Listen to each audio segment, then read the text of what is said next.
tem outras pessoas aí, nossos participantes com compromisso. Então, oficialmente, boa tarde a todos. Estamos começando mais um webinar promovido pela Nelson Williams, advogados associados. Esse webinar está sendo transmitido simultaneamente pelo YouTube. Eu aproveito essa oportunidade para agradecer a todos que nos acompanham em todas as mídias sociais. Nosso compromisso é promover um alto nível de discussões nas mais diversas áreas do direito, contribuindo para uma nova realidade pós-pandemia. Um dos assuntos mais falados nos últimos anos é a LGPD. E hoje nós convidamos um time composto pelos profissionais mais referendados de mercado, para que juntos possamos discutir o cenário atual e as perspectivas, né, de tudo que vem acontecendo aí. Então, eu vou tentar resumir o currículo deles todos, porque eles são pessoas com currículos enormes.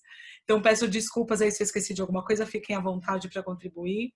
Conosco estão a Márcia Muniz, que é diretora jurídica, Compliance Officer e DPO da Cisco Brasil, conselheira da administração e vice-presidente da Alliance for Integrity Brasil, além de lecionar em relevantes instituições como a FIA, a FAP e a LEC. Fabrício da Mota Alves é sócio do escritório de advocacia Garcia de Souza Advogados, participou ativamente do projeto legislativo que levou à edição da LGPD como coordenador parlamentar de proteção de dados, representante no Senado Federal no Conselho Nacional de Proteção de Dados Pessoais e Privacidade, membro do International Association of Privacy Professionals, o IAPP, membro da Comissão Especial de Proteção de Dados do Conselho Federal da OAB, professor em São Paulo no INSPER, na LEC, na EDP e no Opsi-Bloom Academy, no Distrito Federal no IDP e no ATAMI. É assim que se pronuncia, Fabrício? Tá certo? Na PUC Paraná e na FGV Rio, além de ser autor de livros sobre o assunto. A Ângela Maria Rosso é administradora de redes de computadores da Serpro, cientista da computação especializada em direito digital com experiência na área de desenvolvimento de políticas de segurança da informação, políticas de privacidade e treinamentos de segurança da informação, instrutora de cursos de ISO e IC 27000 e 27002, de treinamentos em segurança da informação e cofundadora do LGPD Acadêmico e coautora de e-book sobre o tema. Remy Yun, Privacy and Data Protection Manager na Accenture. A Remy é advogada especializada em gestão de riscos e compliance, com experiência em auditoria interna, implementação e gestão de canal de denúncias, bem como nas conduções de investigação de fraude, tutora da trilha de fraude cibernética pelo Instituto de Pesquisa de Risco Comportamental, o IPRC, professora convidada pela New Law no curso de pós-graduação em Direito de Avaliação de Impacto e Risco Management, professora convidada pela Associação Paulista de Propriedade Intelectual, fundadora do LGPD Acadêmico, coautora de e-book sobre o tema e fundadora da WIFLab. Por fim, para a gente começar o nosso bate-papo, reforçamos que a opinião dos profissionais que estão aqui presentes não refletem necessariamente a opinião das empresas em que hoje eles trabalham. Então vamos lá, pessoal. A pandemia causada aí pelo Covid-19 obrigou que empresas dos mais diferentes ramos direcionassem esforços para a manutenção das suas atividades.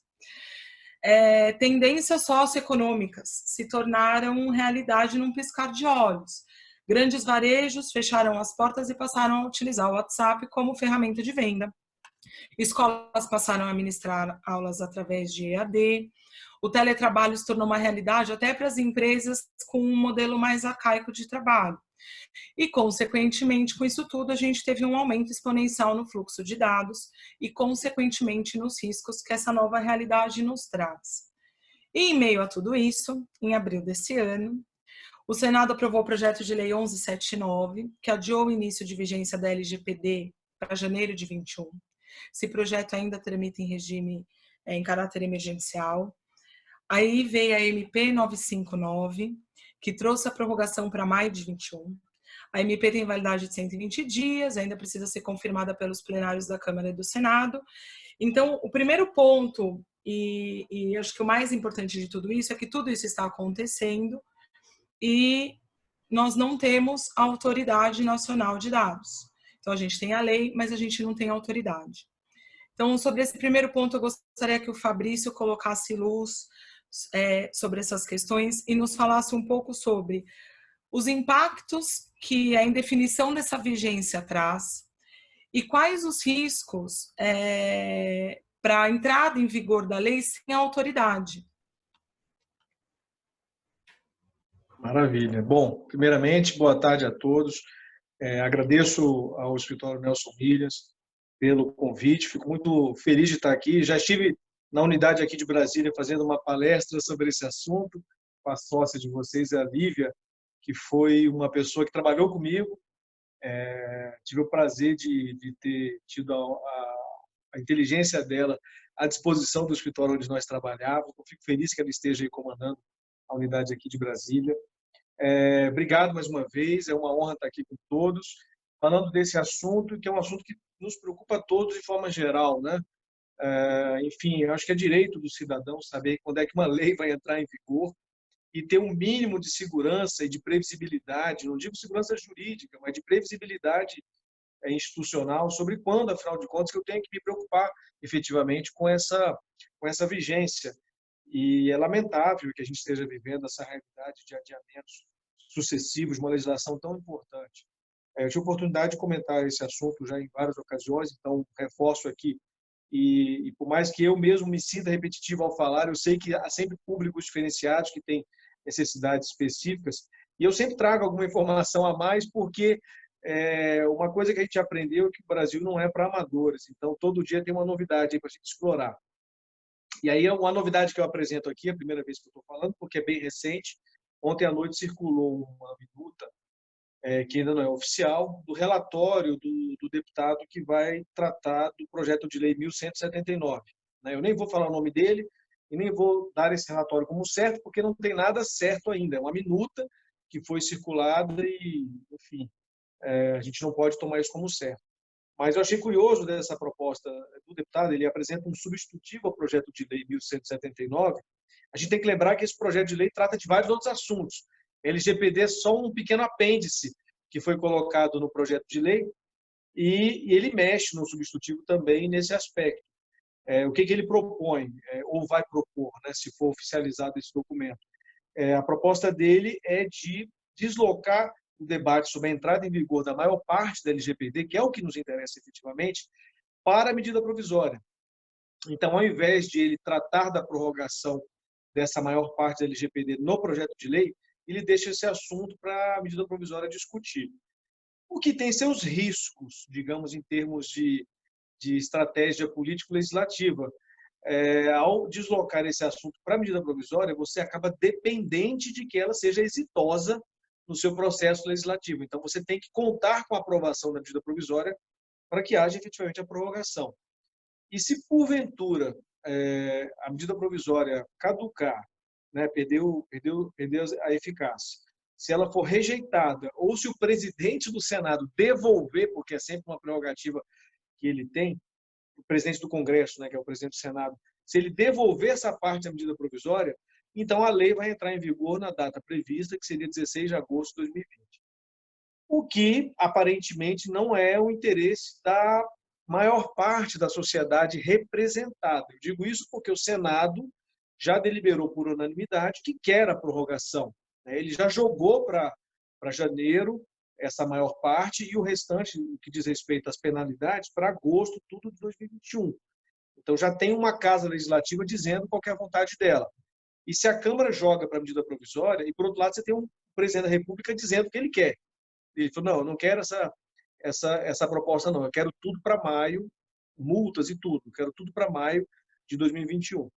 E se isso não funcionar muito bem, ou seja, se o presidente não conseguir aprovar a medida provisória, a lei vai entrar em vigor em agosto mesmo. O que parece não ser a vontade dessa maioria, né, da sociedade que está se fazendo representar pelos senadores.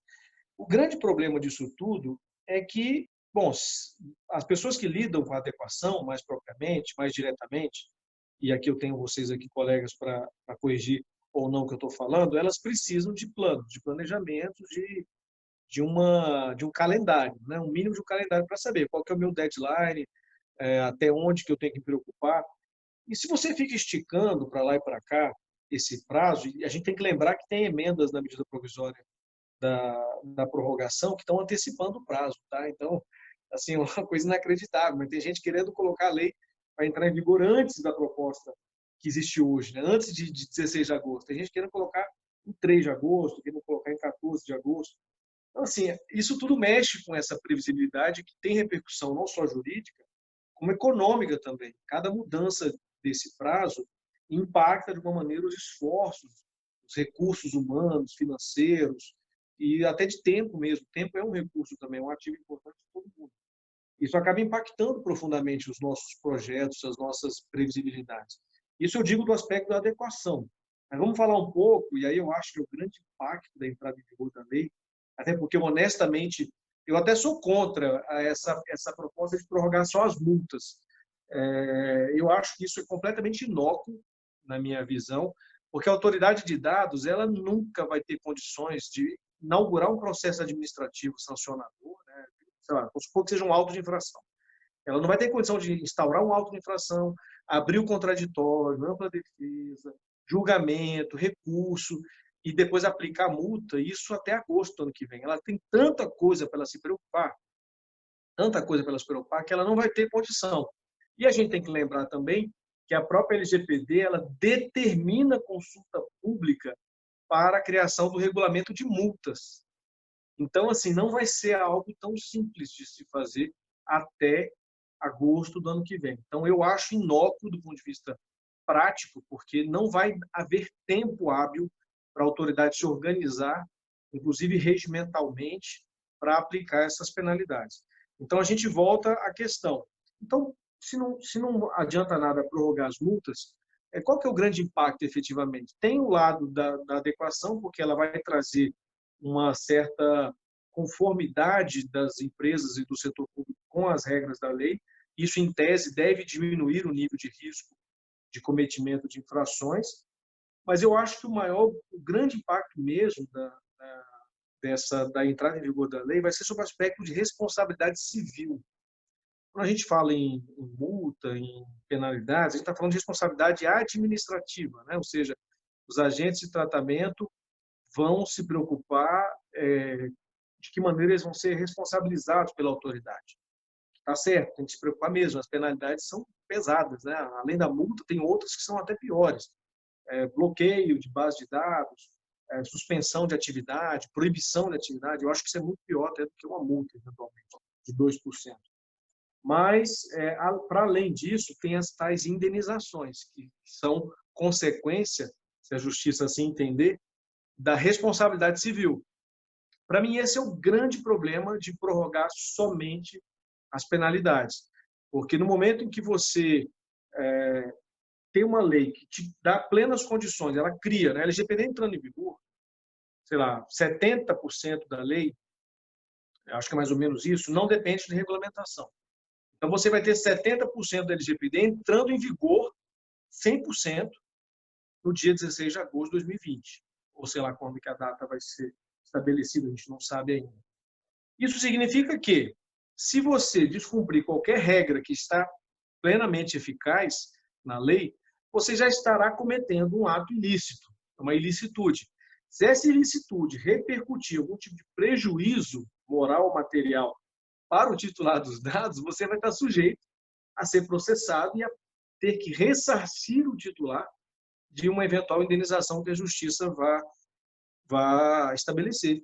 E aí vem toda a preocupação, na minha opinião. Por quê? Porque nós já estamos tendo casos, até a ministra Nancy Andrighi foi a que provocou uma certa alerta na sociedade, porque ela decidiu, no final do ano passado, uma situação, um caso em que ela condenou uma empresa de validação de informações cadastrais a R$ 8.000 de indenização por dano moral. A gravidade dessa decisão é que ela dispensou o titular dos dados de provar o prejuízo. Então, segundo a ministra Nancy, o simples fato de haver uma violação da forma legítima de tratar os dados pessoais que repercutem sobre o seu direito de personalidade seriam suficientes para indenizar por uma pressuposição de dano. Então, ela pressupôs que houve um dano moral, estabeleceu em R$ 8.000. Bom, o que a indústria de indenização de danos morais tem a dizer? Muito, porque você está alargando a rodovia dessa indústria. Você vai ter muitas discussões sobre isso, porque todo mundo trata dados pessoais em larga escala. Ninguém trata dados pessoais em larga escala, que eu digo de forma significativa, não no conceito regulatório, mas ninguém trata poucos dados, ninguém lida só com cadastro, nome, telefone e e-mail. Você trata dados de formas cada vez mais complexas e plurais. Então, olha, Ariane, eu tenho a percepção de que é muito complicado. A entrada em vigor da lei ela é muito importante para as pessoas, claro, os titulares, para eles saberem a partir do momento, que eles estarão plenamente protegidos, né? Os seus dados pessoais estarão sob o manto aí de um regime de proteção bastante eficiente. E para as empresas, porque é o marco em que vai determinar quando que elas terão um risco efetivo de responder por um eventual tratamento ilegítimo dos dados pessoais. E nós que somos da área jurídica, que lidamos com isso, nós sabemos tanto que é importante a definição desses riscos, da data desses riscos, porque eles quantificam, de alguma maneira, a resposta que os entes, que as entidades, têm que dar para o seu próprio negócio, para o seu próprio público, para os seus investidores, seus acionistas, para as seguradoras que cobrem os seus serviços em caso de qualquer tipo de sinistro. A gente precisa quantificar isso economicamente também. A gente sabe que isso é importante. Para dimensionar, bom, o risco ele é um componente de preço também, né? Talvez a forma mais evidente seja nos bancos, né? O risco de inadimplência aumenta os juros. Isso funciona para qualquer negócio, de qualquer forma, de qualquer circunstância. O risco é um componente do preço. Então, a gente tem um problema muito grave aí, que é definir isso. Qual que é o tamanho do meu risco? Para definir o tamanho do meu preço. Sem a data, a gente não consegue. Porque hoje é um cenário. Quando a lei entrar em vigor, é outro cenário. Então, enfim, é lamentável. Acho que o seu telefone, o seu microfone está mudo. Não sei se você queria falar alguma coisa, mas ou eu não estou ouvindo, não sei. Mas, enfim, eu acho que o risco todo em torno desse assunto está nessa impossibilidade que a sociedade como um todo, titulares, órgãos públicos, entes privados, terão para definir, olha, e aí, qual que é o meu prazo efetivo para me preocupar com essa lei? E a partir desse prazo, o que vai acontecer comigo? Até porque, por exemplo, para pressionar o governo para a criação da autoridade, seria importante ter uma data. Se a data está se aproximando, é importante que a pressão aumente. Se ela está alargada, a gente mantém a pressão, mas dá uma relaxada, né? Não, tudo bem, a gente tem até o ano que vem para o governo criar autoridade. Não que seja isso, para mim tinha que ter autoridade desde o início da lei, mas enfim. Acho que é isso. Basicamente, a preocupação que me parece ser mais importante agora é essa definição. Fabrício, somado aí ao fato dessa indefinição que nós temos da vigência da lei, nós temos ainda a falta da Autoridade Nacional de Proteção de Dados, né? Eu vejo aí 3 pontos com relação a essa ausência da autoridade. O primeiro é que falta alguém para orientar, educar o mercado, né? Isso se torna um fator dificultador para as empresas em processo de adequação às exigências, né? E ainda nós temos outros 2 pontos, a fiscalização e a aplicação das sanções que você estava falando aí anteriormente. Na sua opinião, você acha que essa competência ela poderá ser exercida pelo MP, o órgão de defesa do consumidor, através de uma competência residual, né, até que se tenha essa autoridade, ou simplesmente não há a eficiêcia pretendida, eficácia pretendida, desculpa? Eu acho que, bom, primeiro ponto com relação a essa atuação desses demais agentes de fiscalização, as autoridades de fiscalização. Elas exercem um papel muito importante, né, constitucionalmente estabelecido, na maior parte, devem e vão continuar atuando, claro, elas têm obrigação legal e constitucional de continuar atuando, então eu não acho que isso vá, de qualquer maneira, reduzir a sua atuação, nada do tipo. Porém, eu não acho pertinente, veja, o que eu quero dizer com isso? Eu não acho pertinente que elas dominem esse assunto ou que tenham qualquer tipo de protagonismo, não acho isso conveniente de maneira alguma. E por que não? Por uma razão muito simples, é um assunto técnico.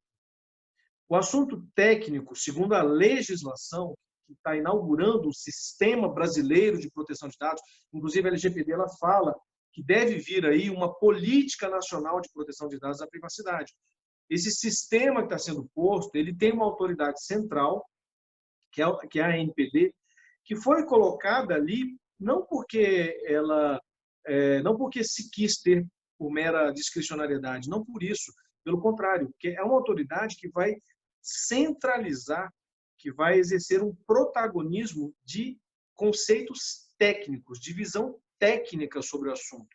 É por isso que ela tem não somente o seu conselho diretor, mas um Conselho Nacional de Proteção de Dados à Privacidade, que tem uma composição multissetorial, porque o conselho tem um papel de exercer e de influir na atuação da autoridade, trazendo multiplicidade de visões. Isso tudo por uma razão muito simples. A autoridade não pode ser pró-consumidor, ela não pode ser pró-empresariado, ela não pode ser pró-poder público, ela tem que ser pró-sociedade. A sociedade é formada por essa pluralidade. Então, precisamos de um equilíbrio. O que adianta eu conceder uma visão excessivamente pró-consumidor, sendo que eu vou desestimular a iniciativa privada de vir ao Brasil e continuar atuando no Brasil? O que adianta? Não adianta nada. A sociedade usufrui dos serviços que são baseados na economia de dados. Então, precisamos de equilibrar. Não pode haver nem um excesso ou um abuso no uso, uma ilegitimidade exacerbada, de nenhuma maneira, na verdade, do uso dos dados. E, por outro lado, eu não posso criar um protecionismo desbalanceado, porque eu vou, sim, necessariamente impactar a inovação no país.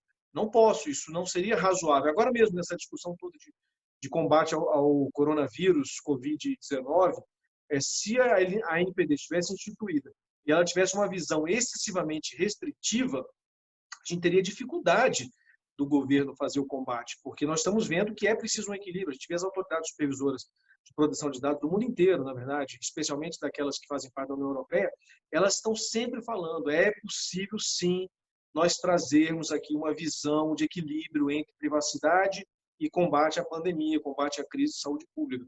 Então, não acho que seja um protagonismo bacana. Hoje, ele é exercido porque falta autoridade.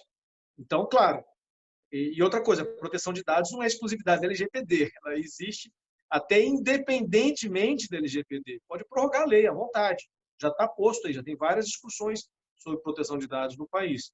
Então, a gente não pode imaginar que a LGPD está inaugurando um assunto, porque não está, ela só está sistematizando, organizando e trazendo uma visão de modernidade. Porque ninguém aguenta, por exemplo, viver com consentimento como única base legal. Ninguém suporta isso. Nós precisamos de trazer um pouco mais de multiplicidade. Então, a autoridade de dados é necessária, fundamental para trazer essa centralidade técnica. Ela vai ser também uma referência técnica até para o judiciário. A gente pode até observar o judiciário nas questões de coronavírus. É difícil um juiz tomar uma decisão relacionada à saúde pública que envolva esse assunto sem ouvir um técnico sanitário, um técnico da área de saúde, um técnico da área farmacológica, farmacêutica. Por quê? Porque o juiz não entende disso e nem tem que entender.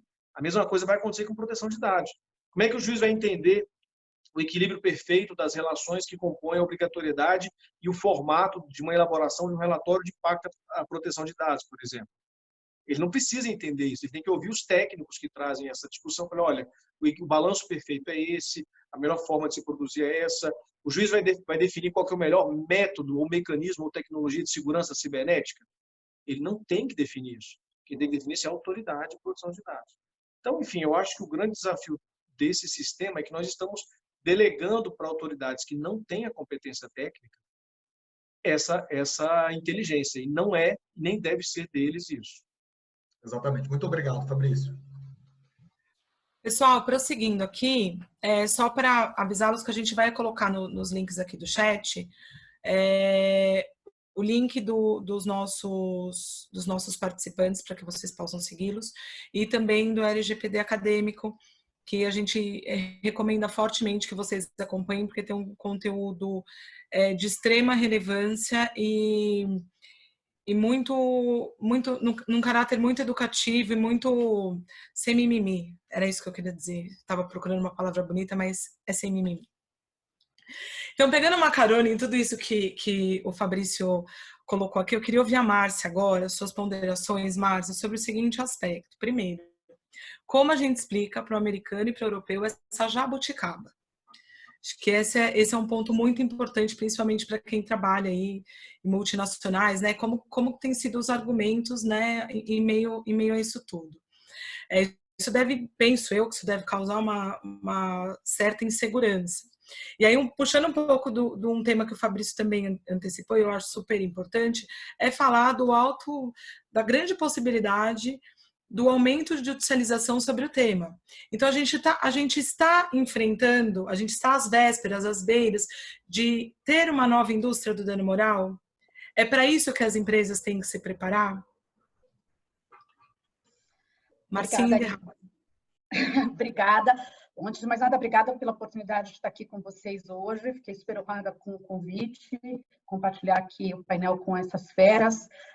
Meu único pedido é que a próxima vez eu não quero ser depois o Fabrício, porque ele dá um show, né? Então a responsabilidade sobe. Mas vocês podem ver que o conhecimento da lei, o domínio do tema, ele tem muito a ver com a luminosidade. A minha é a pior, né? Então não me comparem aos demais. Mas, indo ao tema, realmente está extremamente difícil a gente conseguir explicar isso para o americano, para o europeu, enfim, para o estrangeiro. O Fabrício ele colocou que o Brasil não é para amador. Ouso falar que ele não está nem para amador e nem mais para profissional, né? Porque por mais que a gente tente falar e ter pareceres, enfim, as coisas estão mudando muito rápido. Então, meu disclaimer em cada call que eu tenho com o meu time de proteção de dados nos Estados Unidos essa informação, eu acredito que ela vai ser válida pelas próximas 24 horas. Né? E se eu tiver sorte, vai ser válida por 24 horas. O Fabrício já trouxe novidades aí que eu não tinha. Então, é muito difícil, porque a gente já veio, essa lei já foi adiada, né? Se a gente for relembrar, ela já foi adiada uma vez.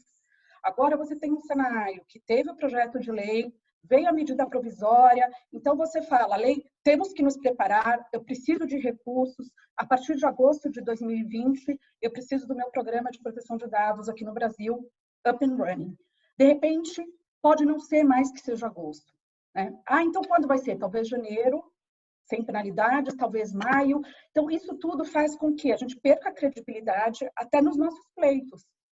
Isso combinado com o momento que a gente está vivendo, que é esse momento de pandemia, de desaceleração de investimentos, eu vejo como algo muito perigoso, né? Porque tá todas as companhias olhando onde é que eu posso cortar agora, né? Todo mundo foi pego aí por uma crise inesperada, onde eu posso cortar? Bom, esse projeto aqui eu nem sei, mas se eu vou precisar dele para esse ano. Então é primeiro deixa eu dar uma desacelerada, deixa eu cortar o meu orçamento. E como o Fabrício bem colocou, a gente não pode tirar a data de agosto como uma data em cima da mesa. Pode ser que ainda aconteça da MP caducar, o PL ser alterado por esse relatório que ele comentou, e, de fato, acabar prevalecendo a data de agosto. Então, é muito difícil de você conseguir sustentar. Não posso desacelerar, eu preciso de investimento, eu preciso continuar trabalhando no mesmo ritmo que eu vinha trabalhando, né? Mas eu também tenho toda essa situação de segurança de efetivamente quando eu vou precisar ter esse meu programa implementado e operando. Um outro fator, o Fabrício também já abordou, mas que gera muita insegurança, é a questão da autoridade nacional, né? Não ter autoridade quando, como ele colocou, 30% aí da nossa legislação, ela pende de regulamentação, e é um órgão que deveria ter um caráter de orientar e educar desde a fase de estruturar o programa, né, fornecendo as diretrizes necessárias, isso gera para a gente muita insegurança. E, obviamente, é difícil da gente sustentar isso também para a nossa matriz. Algumas coisas a gente tem que responder, olha, a gente vai por esse caminho, mas pode ser que quando a autoridade esteja aí e defina, seja diferente. Um debate que tem surgido bastante diz respeito, por exemplo, à transferência internacional de dados. O que acontece se a gente tiver entrada em vigor da lei e não tem autoridade? Então, eu não posso validar corporate binding rules, nada disso. Como é que eu fico? Eu vou para o consentimento, então, até ter a autoridade? Mas a gente sabe que consentimento tem todas as questões de poder ser revogado enfim, operacionalmente é um problema para quem tem dados em volume considerável. Aí você tem que dizer o que para a tua matriz, para o teu DPO lá fora? Olha, um caminho mais seguro ou de menor risco nesse momento é esse, mas eu não posso te dar certeza de nada. Né? Então, são situações como essas que a gente está se deparando todos os dias e tem sido, acho que estruturar um programa de proteção de dados é desafiador num país que não tem essa cultura, mas esses desafios adicionais de não ter autoridade desde o início e da questão de não ter projetos, medida provisória, enfim, a possível postergação, sabe-se lá para quando, da entrada em vigor da lei, acho que ela coloca uma pimenta adicional aí nessa insegurança, nessa jabuticaba. E tá outro ponto também sobre a questão de massificação, né, da judicialização, acho que o Fabrício acabou abordando também um pouco. Eu vejo isso sim, vejo com preocupação, que acho que o próprio judiciário, o Ministério Público, eles já acabaram mandando mensagens que são ruins para nós empresa, e que eu já ouvi de advogados, eu estou esperando a lei entrar em vigor para no dia seguinte entrar com uma ação. Então, eu acho que a gente vai passar por isso, vai passar por essa indústria de dano moral, até que se estabeleça claramente competências. E, obviamente, isso vai ser agravado também pela crise que começou aí com a pandemia, mas a gente está já vivendo a política, a econômica, e acho que isso tudo leva também, pelo menos na minha análise, é isso que eu estou considerando, né? A insegurança que a gente tem no nosso ordenamento jurídico, mas o que a gente viu acontecer com o Código de Defesa do Consumidor, que é um pouco cultural também, mas a questão de uma crise vindo. Então, se as pessoas realmente perceberem uma oportunidade de receber uma indenização, elas não vão titubear em judicializar. Perfeito, Márcia. Muito obrigado. Eu concordo contigo. Eu acho que é uma coisa que nós temos que ficar alertas como advogados e como empresa também, desse essa possível avalanche de ações, né? Até mesmo para divulgação, para evidenciar todos os procedimentos, os processos de tratamento de dados, né? Já que a gente tem que trabalhar muito nessas evidências nesse período agora de preparação de implementação da LGPD. Os desafios são enormes aí, né? Que a gente tem pela frente. Falar nisso, nós temos sido consultados pelos nossos clientes e parceiros sobre a necessidade de adequar a norma, né, versus o tamanho da empresa e da atuação. Então, há uma tendência de pequenas e médias empresas que acham que não precisam se adequar porque não serão fiscalizadas, né? E não colocam o tema... É a mesma coisa que compliance, né? Não é para pequenas empresas. Né? Como prioridade porque alegam principalmente também o alto custo de implantação, né, da LGPD, que nem sempre é verdade, né? Mas eu agradeço a Márcia. Eu queria ouvir agora a Remi, que ela compartilhasse conosco agora um pouco quais são os desafios que você tem visto, Remi, nas implantações do Programa de Privacidade e Proteção de Dados. Você vê projetos serem interrompidos em razão do contexto atual? Como é que isso está? Vamos lá, só fazer aqui a anotação das perguntas. Os desafios, da interrupção. Tá, em relação aos desafios, o que eu posso dividir, compartilhar com vocês, são dois cenários, né? Eu tive a oportunidade de sentar do outro lado da mesa como cliente, também presenciar como é que é ter essa dor de defender um projeto dentro da organização, junto com seus boards. E sim, é uma coisa que você realmente tem que argumentar e demonstrar que isso agrega valor. Isso é uma coisa muito desafiante, porque é muito difícil demonstrar que o atendimento a uma legislação, uma conformidade a uma legislação, agrega-se valor. Porque parece que são coisas opostas, mas não. Hoje a gente vê como isso se complementam. Tem até uma pesquisa recente do Veritas Technology que fala que acho que aproximadamente 80%, né, dos pesquisados, principalmente nível Brasil, falaram que se descobrirem ou tiverem ciência que os dados deles não forem tratados da maneira correta, eles abandonariam a marca. E se eles souberem que existe a proteção de dados em relação aos seus dados, eles gastariam até 25% a mais em relação àquele produto. Então, como não dizer que isso não agrega valor? Mas isso eu acho que é o grande desafio dos líderes, né, que estão liderando esses projetos dentro das organizações e escalonar isso junto com o seu C-level e o seu board. Então, esse é o meu ponto quando eu estava dentro de casa, né, que é totalmente diferente. Hoje eu estou com uma outra experiência, é aquela questão disso, ser consultora. Agora, como consultoria, eu tenho que defender um projeto exatamente para, eventualmente, pequenas, né, empresas ou até de grande porte, e demonstrar necessidade em relação à adequação. E o que eu tenho visto muito de desafio, e principalmente nas primeiras fases, que eu acho que é o momento mais core no momento de implementação, é que a gente vê uma certa carência em relação à falta da condução da lição de casa. E quando eu falo de lição de casa, é o mínimo que a gente espera numa organização. E o que isso quer dizer? Você não tem um procedimento claro sobre suas atividades, você ter desenhado os fluxos, minimamente conhecer o que você faz. E isso eu tenho me deparado muito que, às vezes, as pessoas que estão no dia a dia das atividades desconhecem, não conseguem explicar, não sabem como funcionam essas informações. E quando a gente entra no aspecto do mapeamento para entender, né, tirar o primeiro big picture do que é aquele processo e aquela atividade, a gente não consegue extrair as informações corretas. E isso é uma grande dificuldade que eu tenho visto e que é desafiante para as organizações. Aquela lição de casa que a gente já fala faz tempo, quando aquele ponto de auditoria, quando a gente faz aquelas recomendações, as pessoas falam, não vou precisar disso agora. E como eu estou sentindo falta disso no momento que eu estou fazendo o mapeamento junto com os clientes. Ao contrário, quando eu vejo um cliente que está bonitinho, tem os procedimentos, desenha, como otimiza meu tempo? Uma coisa que eu gastaria 2 horas com o cliente para fazer um mapeamento, um processo de entendimento, eu reduzo pela metade. E, gente, tempo é dinheiro. Então, o tempo que vocês colocam uma consultoria lá dentro é custo.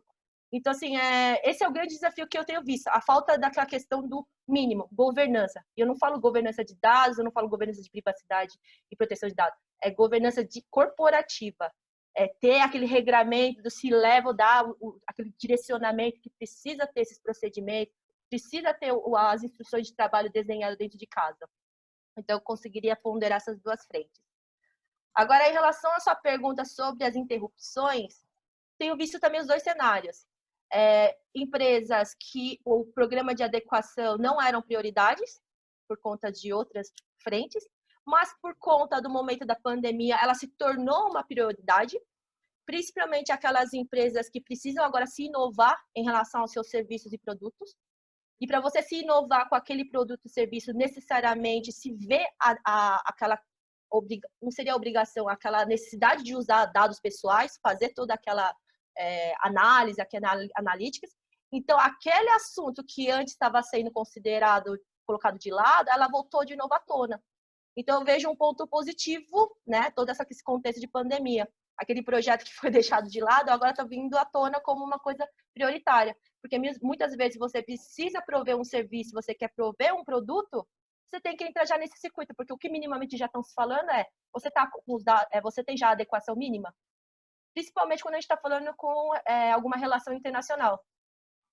Então, assim, é esse ponto. E o outro ponto que estou vendo muito, testemunhando muitas empresas, sim, começando a fazer os projetos agora, porque basicamente aquelas prioridades baixaram, estão com mais tempo, né? Não sei como que eu posso dizer mais tempo, mas estão com mais tempo. No sentido de disponibilidade, porque realmente uma primeira fase é um tempo muito, acho que, desgastante, direto, fazendo entrevista, conversando no processo, e eu acho que as organizações viram que é uma oportunidade. Se for fazer agora, vamos fazer nesse momento, que está todo mundo em casa, consegue distribuir melhor o tempo. Então, eu vejo esses cenários em relação às suas perguntas. E, Emi, aproveitando a sua presença aqui, tirando um pouco de proveito, queria saber se você tem alguma dica de metodologia aí para a implantação da LGPD para quem ainda não começou. Cara, Fernanda, se eu te dar a resposta, é a resposta do milhão, né? Eu brinco. Mas eu sempre brinco, acho que eu falo que eu sou cria, né, da Ariane. Assim, se eu aprendi esse negócio de procedimentar, desenhar política, foi muito do que eu aprendi na época como estagiária, mesmo sendo advogada. Então, assim, a minha dica não é nem questão de metodologia. Gente, vamos fazer a lição de casa, o mínimo. O mínimo, o que é? Vocês precisam saber o que vocês estão fazendo. Vocês precisam desenhar a atividade de vocês. Porque uma hora, seja uma consultoria ou um time interno que vai fazer esse mapeamento, vai fazer esse processo de entendimento, você tem que ter fluidez nas informações. Se você não conhece nem o que você faz dentro de casa, você não consegue nem saber como os dados estão percorrendo dentro da sua organização. Parece tão óbvio e bobo, mas esse óbvio não é uma coisa que está enraizado no dia a dia das pessoas, que basicamente é o que eu falo, e isso até é uma coisa que eu dividi recentemente com o Fabrício. Não existe a cultura de risco dentro das organizações. Todo mundo fala tanto de riscos, mas as pessoas desconhecem o que é uma cultura de risco. Então, assim, se eu for lá de dica, faça essa lição de casa. Se já está com esse tempo dentro de casa, não está com demanda, por que não procedimentar? E não precisa fazer aquele procedimento, aquela bíblia, né, que a gente fala que é o arcabouço de informações. Gente, 2, 3 páginas. Qual é o escopo? Quem está tratando? Porque esses documentos vão ajudar a priorizar. Essa é outra dica que eu daria. Não falo, nem estou falando em metodologia, é dica mesmo. Priorizem isso. Com essas documentações, vocês vão conseguir priorizar, eventualmente, os processos que vocês vão querer mapear. Porque, de novo, gente, é um mundo da Alice querer entender que vocês vão mapear 100%, eu vou estar 100% conforme, seja em janeiro, agosto, maio ou 2022. Se a gente está falando em risco, a gente não fala nunca em 100% de conformidade. Então, por favor, voltem para a terra, essa é a realidade. Mas, para vocês quiserem, se vocês quiserem priorizar, e acho que esse é o speech que tem que ir para o board, priorizem aquilo que vocês sabem que é uma ponta de dor da organização. Mas vocês só vão conseguir fazer isso se vocês sabem o que fazem dentro de casa. Então, assim, não vou entrar com metodologia, mas acho que essas 3 dicas As dicas foram muito valiosas. Remi, obrigada. Tenho que publicamente dizer que é um orgulho toda vez que você fala que você é minha cria. Muito, muito obrigada. Acho que a gente criou uma relação de parceria de longos anos e eu tenho muita admiração pela profissional que você é e pelo papel que você ocupa hoje nesse cenário. Obrigada aí pelas suas respostas, pela tua ajuda. Virou uma marmelada, né?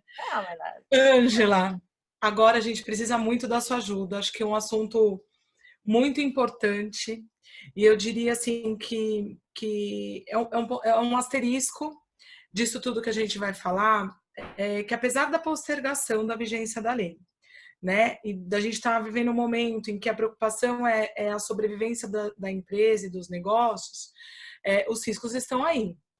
Então, imagina uma empresa que está negociando com um cliente, com um prestador de serviço, e de repente sofre uma situação de quebra de sigilo. Uma pesquisa do IAPP fala, a gente viu recentemente, que cerca de 70% dos vazamentos de dados estão ligados a pessoas, né?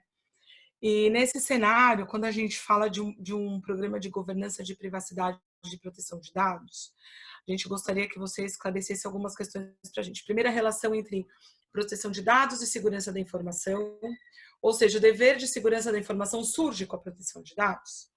Segundo ponto importante, a importância da maturidade de segurança da informação para que a proteção dos dados seja efetiva. E o quão é importante a avaliação de riscos de SI, de gestão de incidentes, de boas práticas de SI para a continuidade dos negócios. A gente falava um pouco hoje de manhã sobre um tema que eu acho muito importante. A SI tem um arcabouço de doutrina muito forte, de doutrina estrangeira. Então, existe uma limitação do brasileiro com relação à língua. Então, eu queria que você, que é uma pessoa que é referência nesse assunto, traz esse assunto de uma forma tão leve e trouxesse para a gente aí a luz sobre essas questões. Bom, em primeiro lugar, boa tarde. Longe de ser referência sobre o tema, apenas tentando compartilhar um pouco de conhecimento e tirar um pouco das pedras do caminho quando se trata de segurança da informação. Em primeiro lugar, agradeço pelo convite, Ariane, Fernando. É sempre um prazer enorme estar com o Remi, com Márcia, com o Fabrício. E vamos lá, né? Falar de segurança da informação. A segurança da informação ela chegou ao topo das conversas junto com a proteção de dados. A segurança da informação existe antes, né? A gente fala de segurança da informação há muito tempo. Desde que existe informação, a gente precisa falar de segurança da informação. Não é à toa que desde os primórdios da humanidade a gente tinha cifragens em mensagens de guerra, Né, a história de segurança da informação é uma história muito bonita para quem gostar de história. Mas aí surge a proteção de dados, primeiramente na Europa já há muito tempo, e aqui no Brasil, a partir da LGPD, a gente passa a ter uma discussão um pouco maior.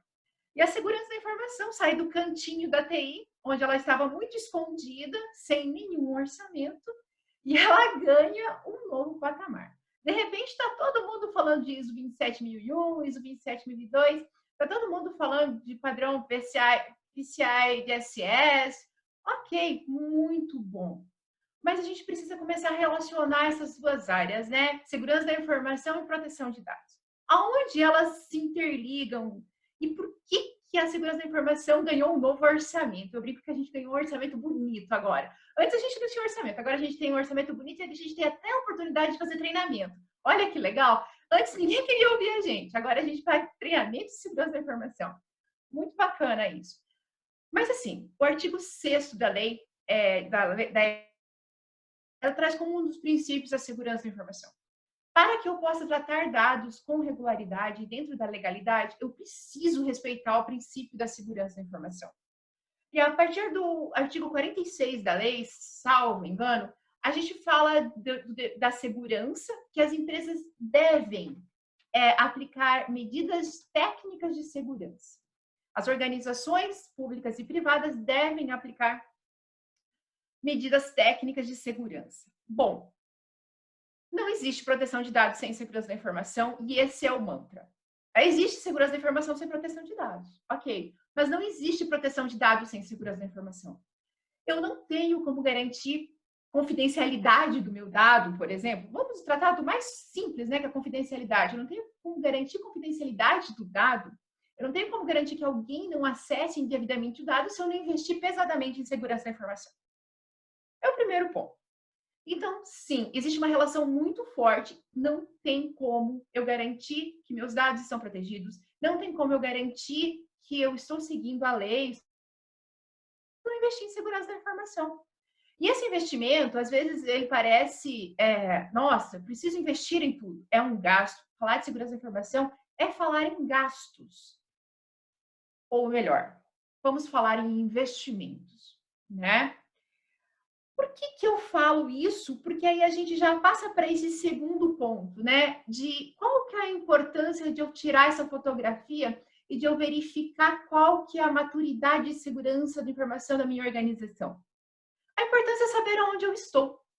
Porque, gente, eu não posso chegar e vender para vocês um pacote completo de segurança da informação. Olha, eu trouxe todas as soluções do mundo para vocês. Comprem firewall, comprem proxy, comprem minha política de segurança da informação.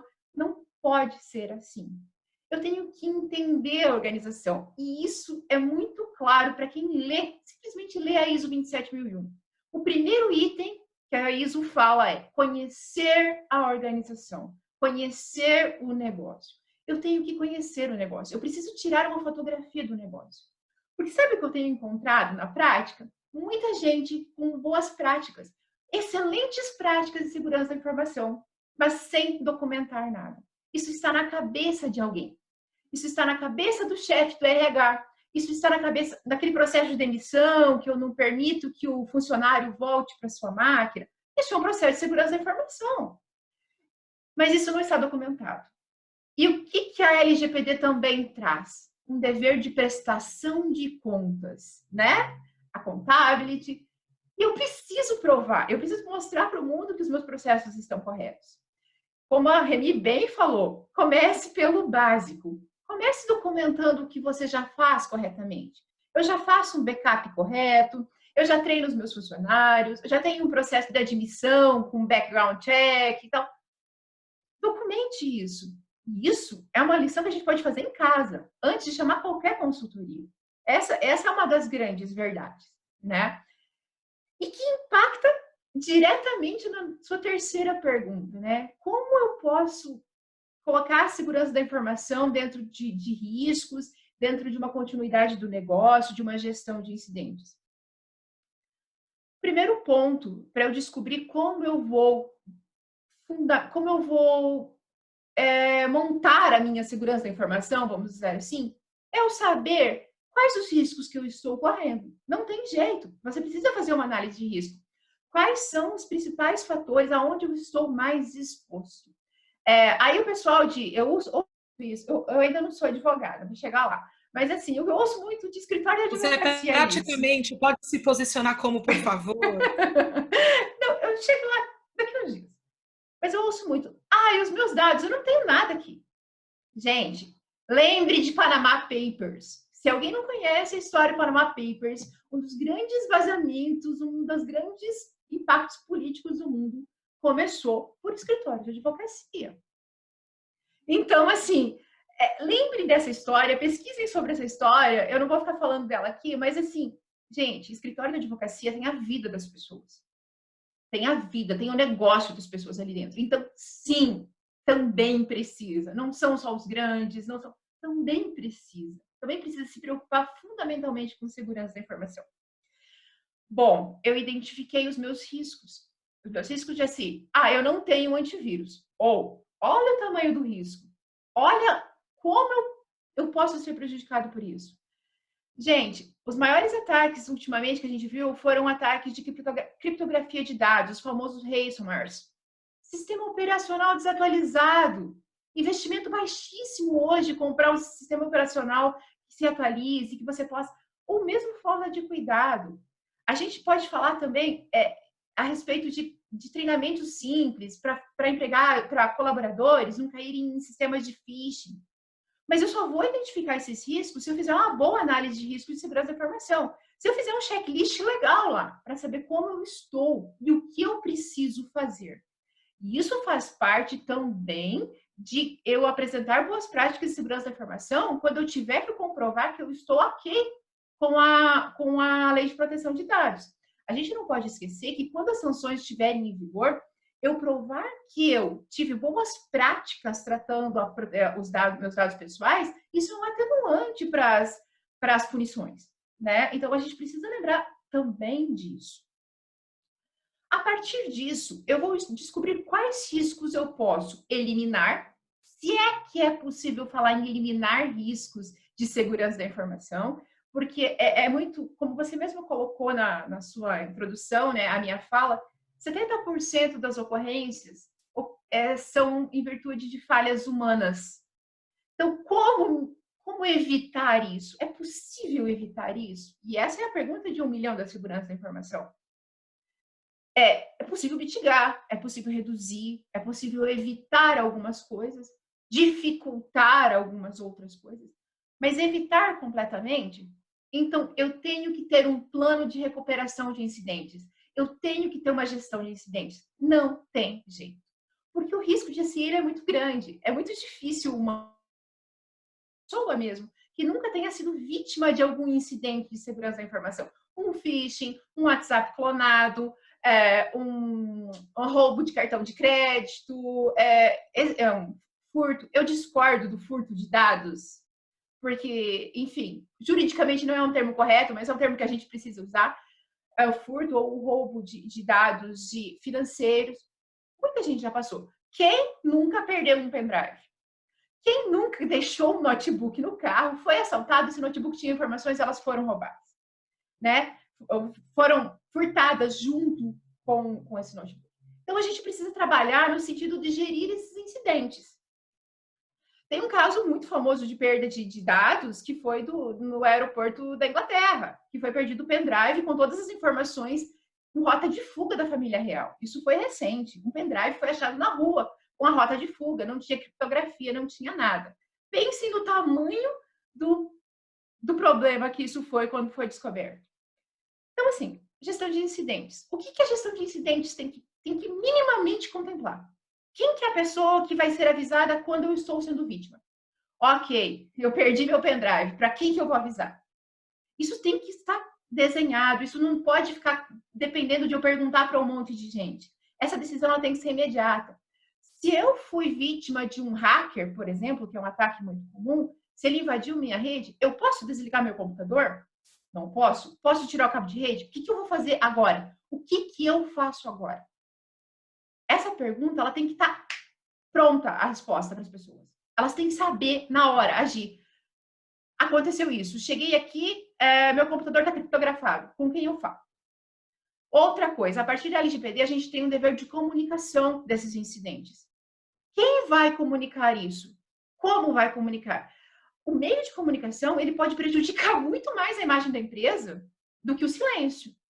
Então, essa tem que ser assessoria, tem que ser muito bem feita de quem vai fazer essa comunicação de incidente também. O modo como isso vai ser feito. A gente viu recentemente uma grande empresa fazer um comunicado que foi desastroso. Simplesmente a diretora-presidente dessa empresa falou o seguinte: a gente teve esse problema e a gente vai começar a investir em segurança da informação agora. Espera aí, 2019, isso foi em 2019, investir em segurança da informação agora? Não pode. Né? Essa declaração nunca deveria ter saído da boca da diretora-presidente dessa organização. Ponto. É assim, é simples, são procedimentos básicos, são procedimentos muito simples. E o que fazer? Quais são boas práticas, né? Outras boas práticas que a gente pode adotar. Conscientização, treinamento. Eu preciso treinar as pessoas antes dela ter acesso a qualquer informação dentro da minha organização. A pessoa não pode nem chegar à mesa antes de ter um treinamento de segurança da informação. Porque existem documentos que estão largados numa impressora, existem documentos que estão sobre a mesa, existem documentos que simplesmente ela ter acesso à rede, ela vai conseguir ter informações sigilosas, às vezes, da organização.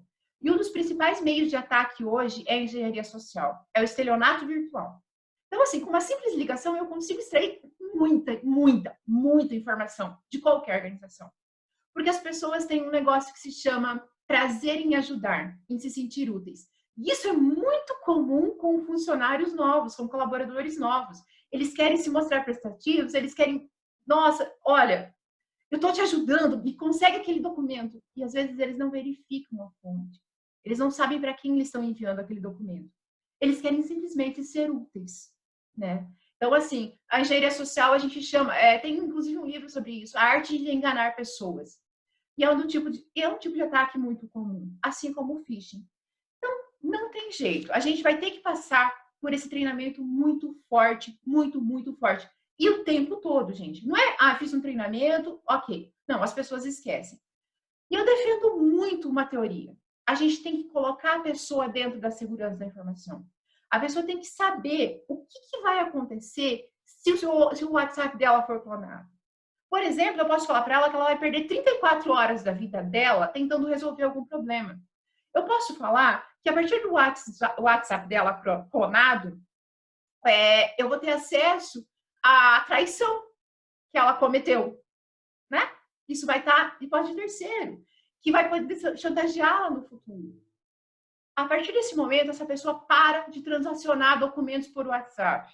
Ela começa a transacionar documentos de trabalho somente por e-mail corporativo. Pronto. Eu acabei de ter uma boa prática implementada de uma forma muito simples. Eu tenho que tentar, quando eu vou falar de segurança da informação, entrar na cultura da empresa e aproveitar a cultura da empresa. Não adianta eu querer implantar uma cultura nova, porque a cultura nova tem resistência. Então, eu tenho que aproveitar o que já tem de bom, né? Falei um monte, falei mais do que devia, mas é isso. Obrigada de novo.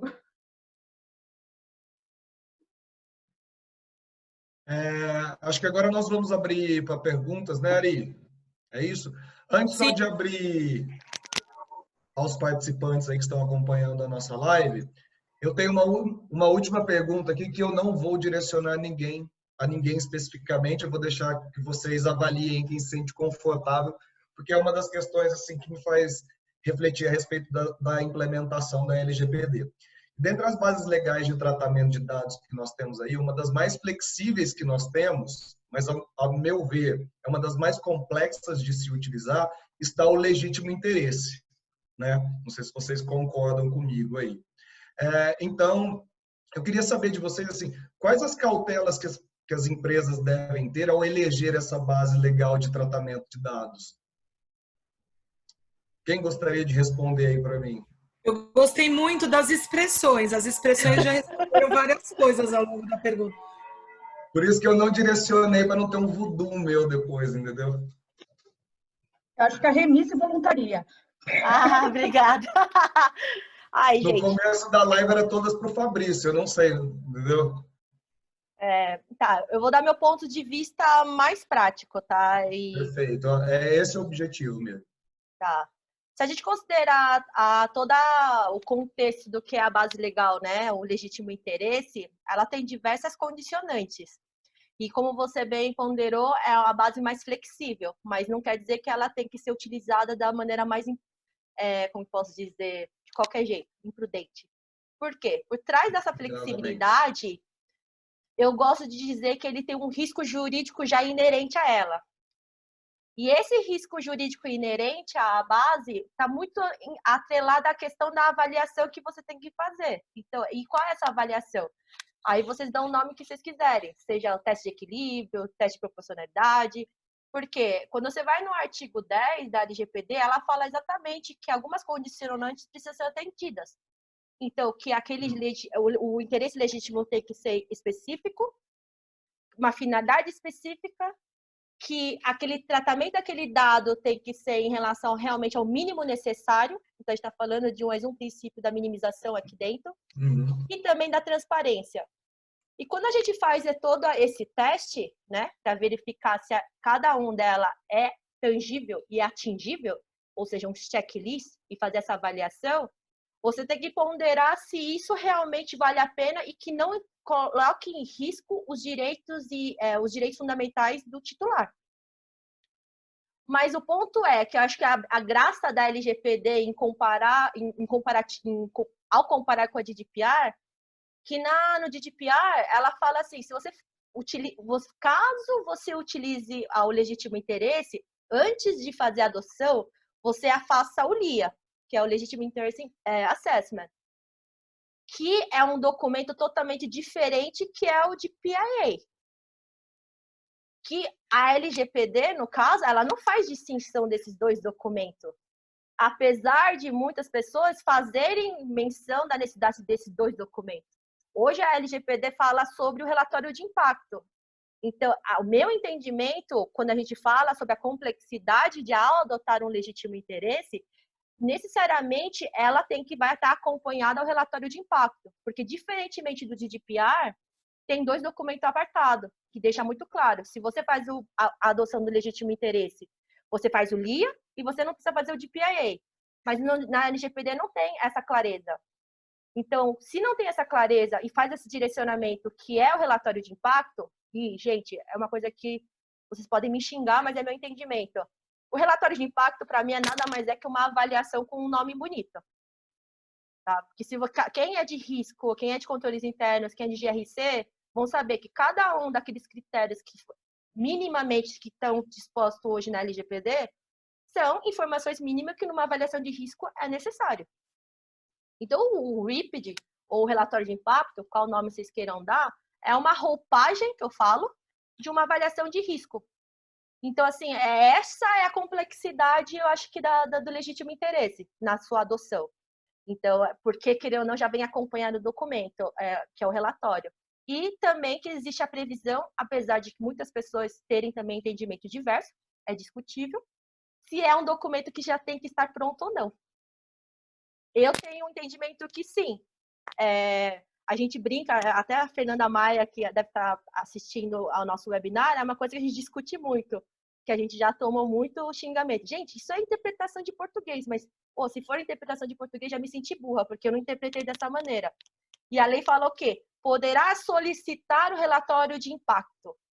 E aí tem aquele discurso. Se eu solicito algo, é porque eu já tenho algo pronto. Diferentemente quando a gente fala do relatório de impacto em relação aos dados sensíveis, porque ele fala que a autoridade poderá determinar a elaboração.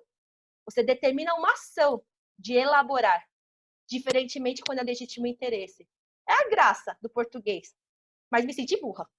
Porque eu falei, é tão óbvio assim? Mas assim... Se te fala, então eu tô burra igual a você também. Mas aí fui estudando, fui escrevendo junto com ela, estudando, e acho que a gente teve um entendimento comum. Por sinal, o nosso artigo vai acabar saindo num livro agora do Felipe Palhares, e a gente está defendendo essa linha.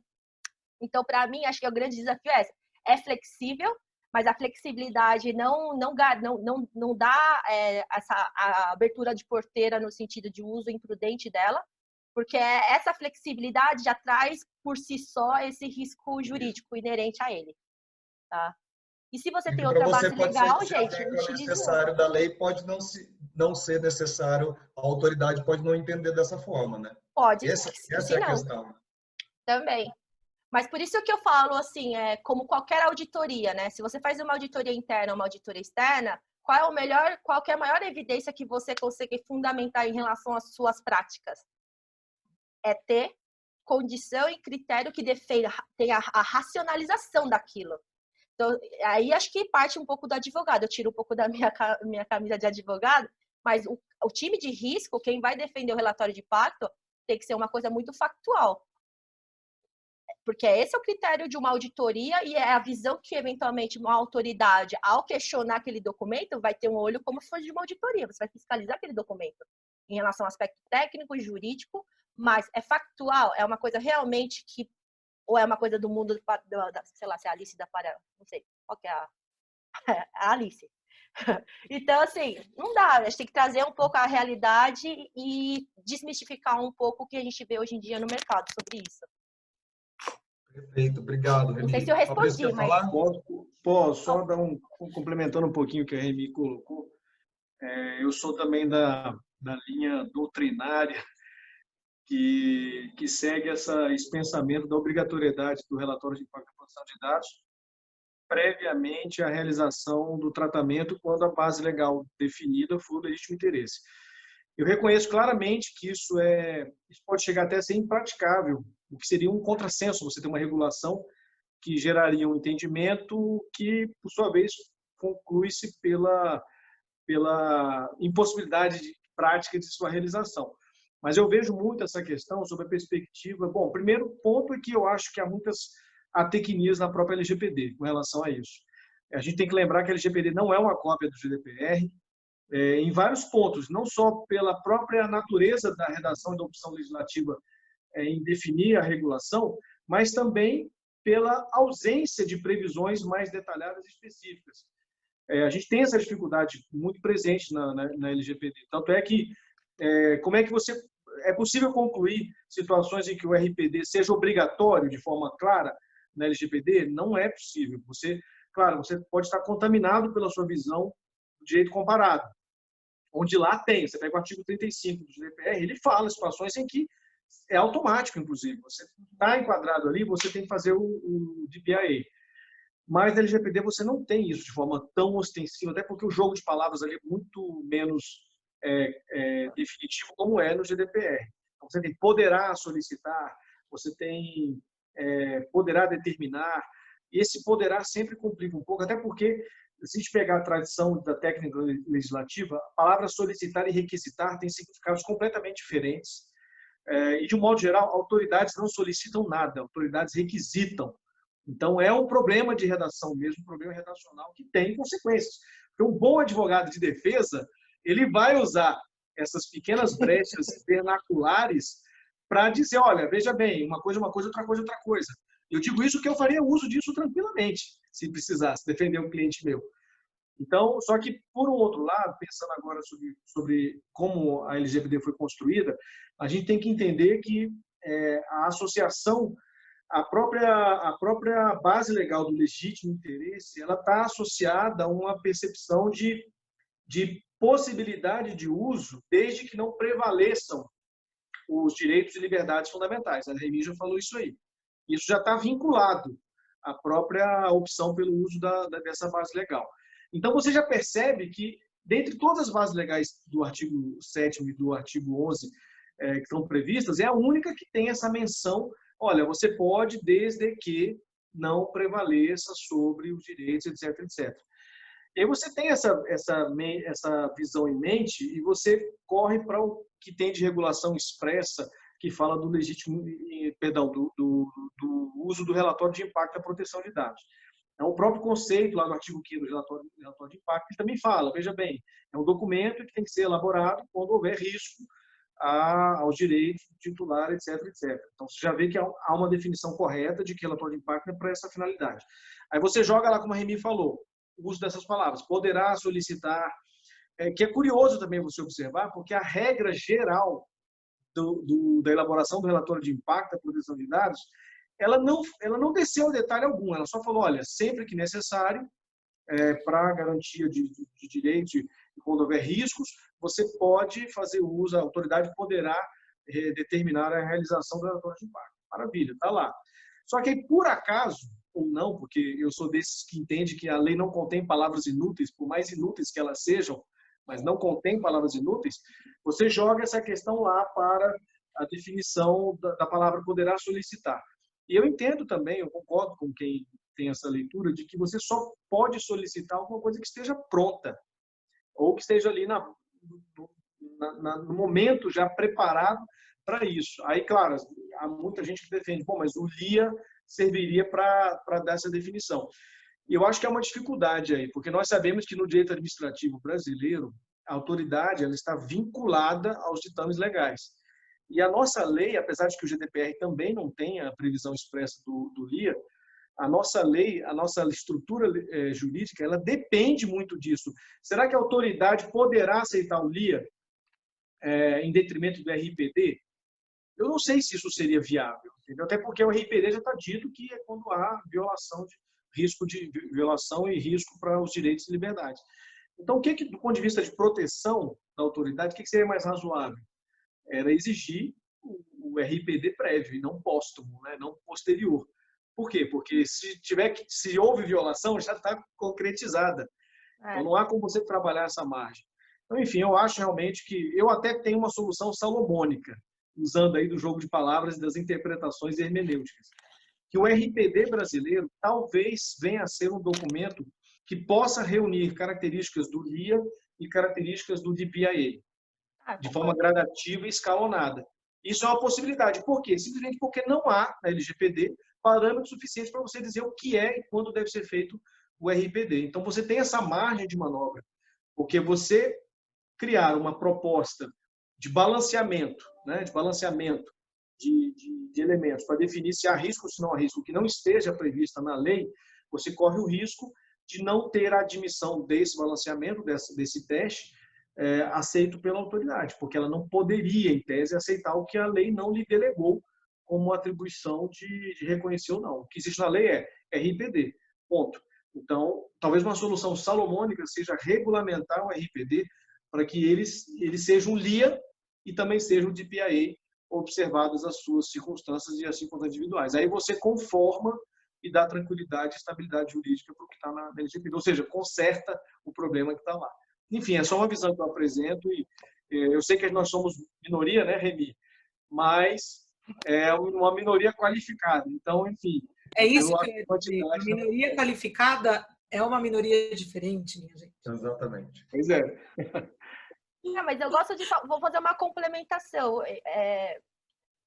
Só para fazer essa conclusão. Por que eu acho que faz sentido tudo que a gente está defendendo em relação de, uma vez adotada a legítimo interesse, ser englobado no relatório de impacto? Porque, querendo ou não, quando a gente fala de risco, a LGPD fala de risco, a gente não sabe o que é um parâmetro de risco à luz da ANPD e à luz da organização. Então, por isso que eu falo muito que o que vai fazer a gente defender aquela nossa prática que a gente faz dentro de casa é o quanto você vai realmente fazer essa harmonia de aquele risco para a organização e que possa impactar no titular de dado, como que isso vai ser interpretado, porque eventualmente para um segmento, um risco X não vai ser o mesmo nível de risco para uma empresa B, por exemplo. Mas como que eu posso trazer harmonia a ponto da autoridade não ter 2 pesos e 2 medidas? Então, isso eu acho que é a lição de casa maior, que é a da organização. E isso, gente, já existia e existe, acontece. Os controles internos, os times de controle interno e de time de gestão de risco é o que faz o dia inteiro.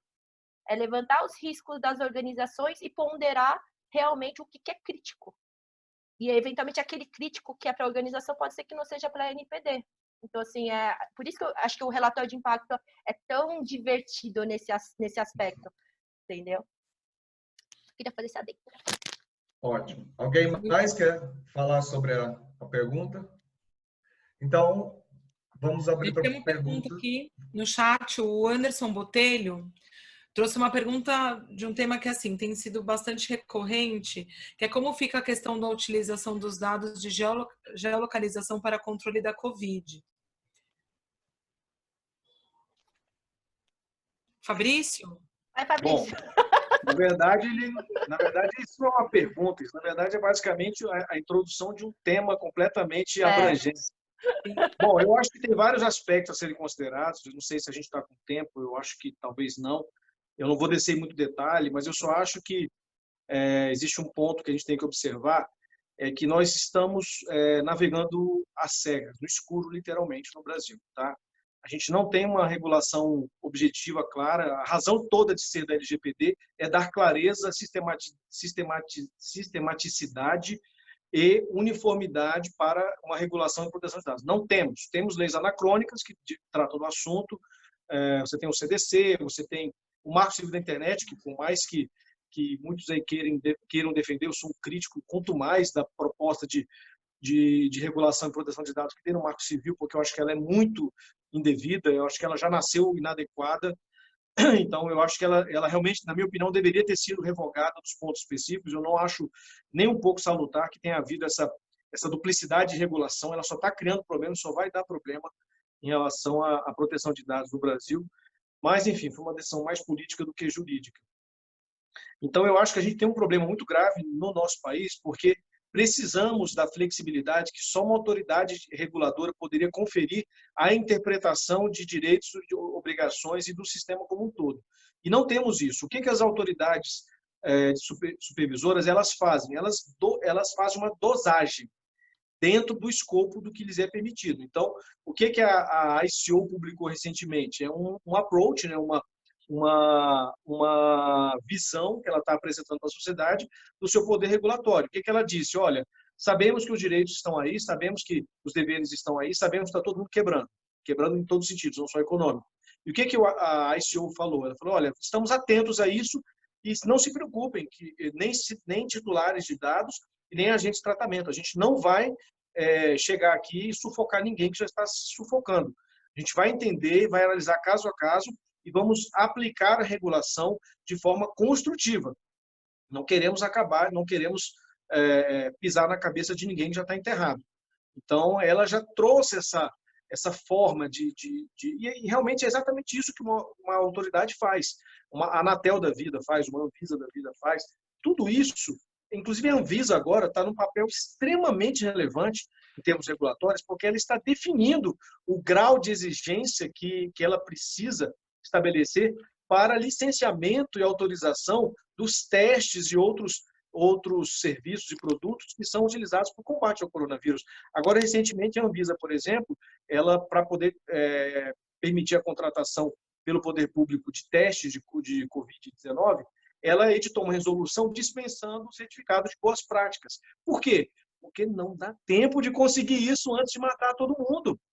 Então, ela está dispensando algumas exigências que eram burocráticas, sempre no limite do que é razoável para a segurança da população. Então, ela está criando, ela está equilibrando isso. E é algo que iria acontecer com a autoridade. O dado de geolocalização é importante, é fundamental para o combate ao coronavírus, porque nós precisamos acompanhar a evolução e o comportamento da sociedade, dos indivíduos. Quem fura, quem não fura, quem respeita, quem não respeita, e de como que o vírus se desloca no ambiente social. Então, é fundamental, mas nós não temos essa dosagem regulatória. Isso é péssimo, porque, como foi feito aqui, como foi feito na questão da pergunta, quem é que está fazendo isso? É o Judiciário, o Ministério Público. Não é razoável que isso seja feito, eles não são especialistas no assunto. Tá? Tem gente que critica, por exemplo, existem muitos doutrinadores, pesquisadores que acham que o dado de geolocalização é um engodo, que ele não ajuda nada. São minoria, mas existem esses que falam, olha, não adianta nada, aplicativo de combate ao coronavírus e por aí vai. Agora, é uma opção, o poder público o gestor público precisa tomar uma decisão. E ele tem que tomar uma decisão com base em quê? Em inteligência. Inteligência hoje em dia significa o quê? Tratamento de dados pessoais e dados não pessoais, dados que não são dados pessoais. Então, isso tudo é muito complicado de você definir. Outro ponto que às vezes normalmente está relacionado à anonimização de dados. Eu tenho dados de geolocalização, eu estou anonimizando os dados, está tudo ok. Tudo ok? Não, não está ok. Por quê? Porque a anonimização, segundo a sua cabeça, segundo a sua visão. Você está usando um protocolo de anonimização, mas será que esse protocolo é o mais recomendável? Ele é um protocolo realmente que assegura a anonimização dos dados? Esses dias o Intercept, aquele jornal digital que faz muitas reportagens polêmicas, o Intercept publicou lá uma maneira de pegar dados de uma certa operadora de telecomunicação que ela alegaria, estou dizendo tudo isso numa linguagem de que eu não sei se confere, mas a jornalista disse que a Telecom afirmou que os dados são anonimizados, mas ela sozinha, a jornalista, conseguiu reverter a anonimização e identificar indivíduos que tiveram os dados compartilhados por essas empresas de telecomunicação e chegou até a ligar para o cidadão. Falou, fulano, você por acaso é você mesmo? Sou. Você esteve em tal lugar? Estive. Pois é, eu descobri isso a partir dos dados que essa operadora compartilhou. Então, são muitas dúvidas que a gente está sem ausência, a gente está sem parâmetro regulatório, parâmetro administrativo, para dizer, público, né, de autoridade pública, dizer, olha, esse é o caminho, não é o caminho. Então, pode usar o dado de geolocalização? Não dá para dizer. É sempre um risco. E a ausência da LGPD e da autoridade é isso, é risco. Risco de privacidade, não tem outro jeito. Some-se a isso, só complementando rapidamente o que o Fabrício falou, some-se a isso as dúvidas a respeito da anonimização, né? Até porque o conceito de anonimização na própria legislação ele é muito aberto. O que são as técnicas de reversão? O que a gente aceita? Até qual que é o limite dessas técnicas de reversão? Porque existem estudos fortíssimos que dizem que a anonimização no nosso mundo de Big Data não existe, né?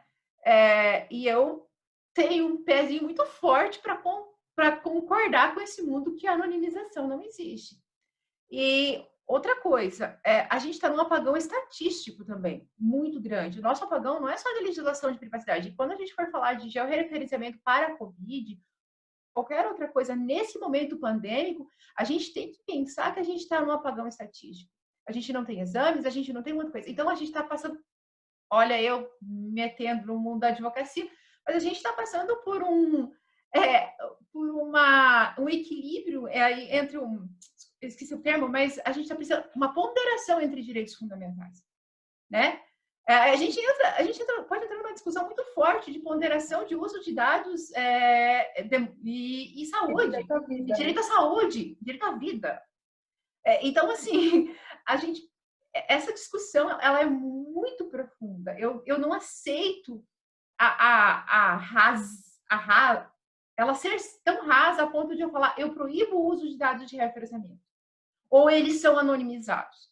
Isso me parece muito raso nesse momento, né? Então, a gente está passando por vários apagões, não só de regulamentação na área de privacidade e tal, mas essa regulamentação mesmo de estatística, esse apagão estatístico mesmo, que não se sabe exatamente o que está acontecendo. E isso é absurdo para quem precisa decidir, né? Para quem está no momento decisório, sem dados estatísticos, e com o judiciário bloqueando muita coisa por desconhecimento mesmo, ou por, enfim, o judiciário com os seus motivos, acaba ficando mais no escuro ainda e tomando, às vezes, decisões incorretas por falta de informação. Muito bom. Gente, a gente está em cima do horário. A gente precisaria ter, assim, 3, 4 lives dessa para conseguir sanar as dúvidas. A gente recebendo aqui dúvida pelo WhatsApp, dúvida pelo chat, os clientes perguntando aqui. Então, acho que isso é um sinal de que o debate foi enriquecedor, de que quanto vocês contribuíram, quanto é feliz para a gente tê-los aqui, de certa forma, na nossa casa. Fernando, quer falar alguma coisa? Não, pode seguir aí. Depois eu... Então, gostaria de nome do... eu gostaria de em nome da Nelson Williams, mais uma vez agradecer a presença de todos vocês.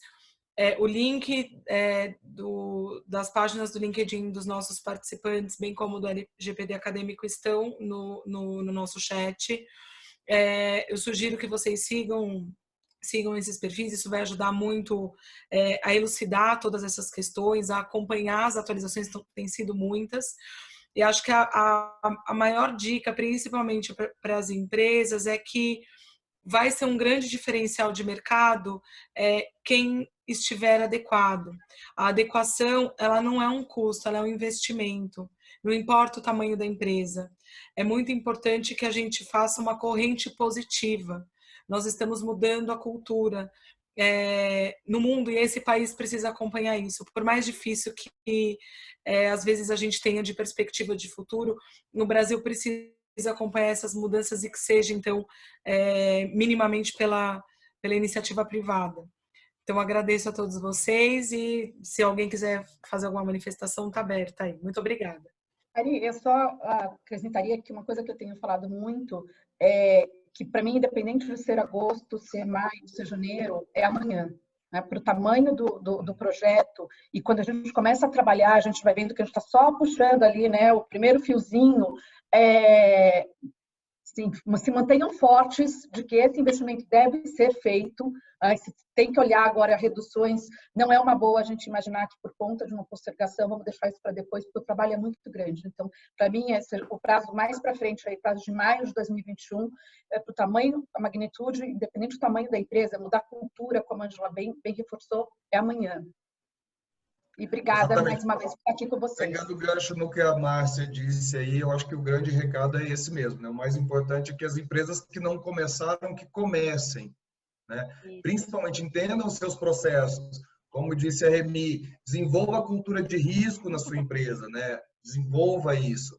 E aí você começa a conscientização que vai ser necessária para fazer essa adequação. É isso aí. Só para complementar o que vocês falaram, porque a gente sempre ressalta muito todo esse aspecto de implementação, gente, não é uma coisa de começo, meio, fim. É um organismo vivo.